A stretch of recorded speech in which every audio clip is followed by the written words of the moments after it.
सही वाह बहुत बढ़िया पूरे खानदान से लेके आने वाली पीढ़ी ओकर न बता कहीं वो क्षमता नहीं है।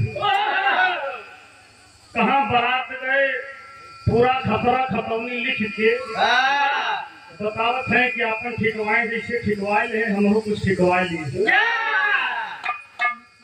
एक बात बताएं कि सुरेंद्र यादव के यहाँ बिरहा बार सुरेंद्र यादव गावे हवा तो हमारे गुरुओं सुरेंद्र नाथ यादव जौनपुर के जिनके लेखनी के